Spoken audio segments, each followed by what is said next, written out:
104.5 The Team, your home for New York sports. So, of course, we love this man, and we're looking forward to the information he's going to break for us from Channel 13. He's a columnist, and he's also on WTHR in Indianapolis. It is Bob Kravitz. Bob, let's just get right to the matter that everybody's interested in. Andrew Luck, is he going to be able to play on Monday?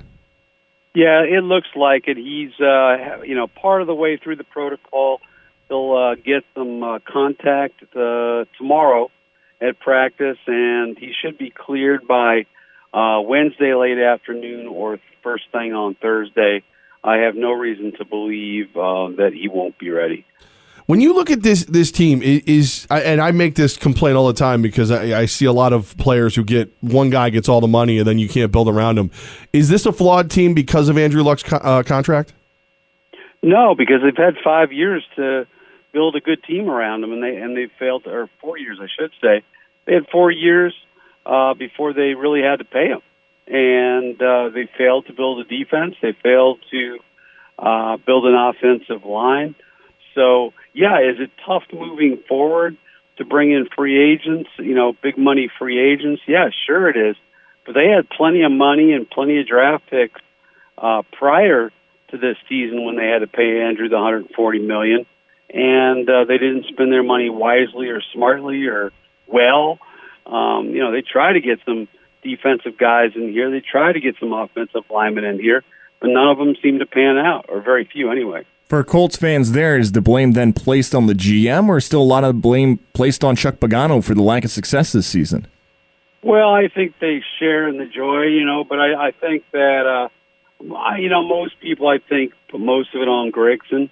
And frankly, I don't think either one of those guys has covered himself in glory. But, I look at the fact that Ryan Grigson has struck out on 2 first-round draft picks already and maybe on his way to striking out on a third one if wide receiver Philip Dorsett doesn't start producing something. So I think most of the culpability goes to Ryan Grigson. I would generally agree with that. Bob Kravitz with us right now on 104.5 The Team. He is the man when it comes to Indianapolis sports. He's a columnist. He's done award-winning work. And when you look at this AFC South, are they good enough to still kind of get in there and take that over? Yeah, absolutely. I mean, I call it the AFC South. Tennessee's probably playing the best football of anybody, and they have the softest schedule down the stretch, if I'm not mistaken. Houston, I mean, do you really trust Houston? Do you really trust Brock Osweiler, who I think his QBR is around 27, 28 or something like that? So, no, nobody in this division really blows you away, and the Colts have beaten the Titans twice. They swept the series this year. So, I think if the Colts can go to New York and beat an offensively challenged Jets team to go 6-6, I think they're in pretty good shape because then they come home to play Houston, and that's going to be the game that will, go a long way toward determining who wins the AFC South. You bring up that Jets team, Jets-Colts, Monday Night Football this week. You can hear the action right here on your home for the New York Jets, ESPN Radio 104.5. The team, and Levack and I are always arguing back and forth. We're getting callers talking about who should be the starting quarterback for the Jets, Bryce Petty or Ryan Fitzpatrick. From someone from another market, who would you like to be seen behind center, Bryce Petty or Ryan Fitzpatrick on Monday night for Colts fans? Is C, none of the above, an option? Yeah, not really. Sadly, no. Okay. Well, when you're, what are they now, 3-8? Yeah. Yeah, when you're 3-8, you might as well, you're out of the playoffs. You might as well see what you got in Bryce Petty, right? That's what I think.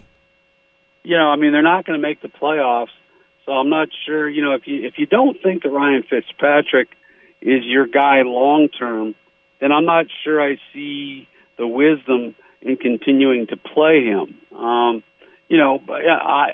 have not seen Bryce Petty play since college, so I'm kind of speaking out of school as I often do. But if you're not in a playoff hunt, you might as well see what the young guy can do. Bob Kravitz, he covers the Colts, and nice enough to join us right now. So, Bob, if you had to pick one, who loses their job first, Pagano or Bowles? I would think Pagano. Even though he's got a long-term extension, Bowles is in his third year. No, it's his year 2. Yeah, year 2. Yeah, yeah. I don't see them pulling the plug on him that quickly. I really don't. I think, if you don't have a quarterback, you're kind of, between a rock and a hard place. So I think they give Bowles more time. Pagano, that might be a different story. One of the interesting parts of that offense for the Colts this season has been Frank Gore. Frank Gore's 33 years old, could hit 1,000 yards rushing by at the end of the season. But usually we see that 30s and up, and that's when it's over for running backs. Do you believe Frank Gore could be a Colt again in 2017? Highly doubtful. I think they're going to go out and look for a running back in the draft I think it's going to be a very defense-heavy draft. And maybe they go out and get themselves a running back as well. But, his last 3 games have not been terribly productive. He's still a good running back, but he's not the guy he used to be. I would tend to doubt that he'll be back next year. I hope that he is because, he brings a real level of professionalism to that locker room, and he's just one of those guys. He's a dog, He just loves the game, and he loves to compete, and he never misses time with injuries, and so. But I tend to think they're going to go in a different direction. Bob Kravitz right here on 104.5 The Team. He is. I will give you his number one credit for most people around the country in just a minute. But first, one of the schools that reportedly has shown interest in Les Miles is Purdue. Do you think that's remotely possible? Well, I think it's possible. I reported the other day that I thought the PJ Fleck was going to be the guy, but since then, I've gotten some texts from people saying you swung and missed on this one, Spanky. So I don't know. I tend to Les Miles doesn't make sense to me. They tried to go that route many years ago with Fred Akers from Texas, and it was an unmitigated disaster. Purdue is known as the cradle of quarterbacks, and I don't see them bringing in a guy who's all about 3 yards in a cloud of dust. It just, and you need a lot of energy, and you need to have that upbeat personality in order to recruit for Purdue. And I don't see where Les Miles makes sense. Having said that, it'll probably be Les Miles.